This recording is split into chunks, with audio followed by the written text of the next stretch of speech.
திமுகவோட எம்எல்ஏ அனிதா ராதாகிருஷ்ணன். ஆக்சுவலா நம்ம அப்பா என்ன சொன்னாருன்னா, வலைத்தளங்கள்ல நீங்க உங்களுடைய ஒப்பீனியரை சொல்லுங்கன்னு சொன்னாரு.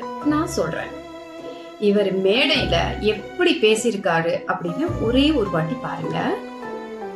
முதலமைச்சராக பதவியிட்டிய உன்னுடைய மனைவி வந்தாளா, இல்லையா உன்னுடைய மகன் வந்தாளா?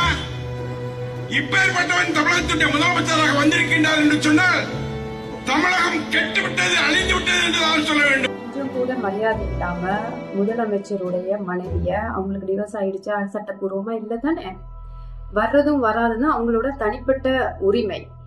நீங்க உங்களோட அரசியலை நடத்துறதுக்காக எதுக்கு நாகரிகம் இல்லாம, அப்பா நீங்க வளர்த்து வச்ச பிள்ளைங்க ஏன் இப்படி மேடைகள்ல எப்ப பார்த்தாலும் அவ இவ அப்படின்னு பேசுறாங்க? முதல்ல அந்த நாக்க அடக்க சொல்லுங்க. அவருடைய மனைவி வந்தாரா, மகள் வந்தாங்களா அப்படி கேட்கலாம். வந்தாளான்னு என்ன அர்த்தம்? கேவலமான அரசியல் நடந்து முடிஞ்சது. இனி ஒரு நல்ல மனிதாபிமான அரசியல் நடக்குது. அது உங்களுக்கு தாங்க முடியல. அதுக்காக இப்படிலாம் விமர்சனம் செய்யணும்னு அவசியமே இல்லை.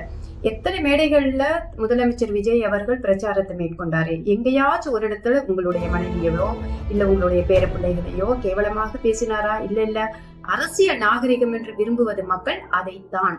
அதை உங்களுடைய அடியான்களுக்கு சொல்லிக் கொடுங்கள்.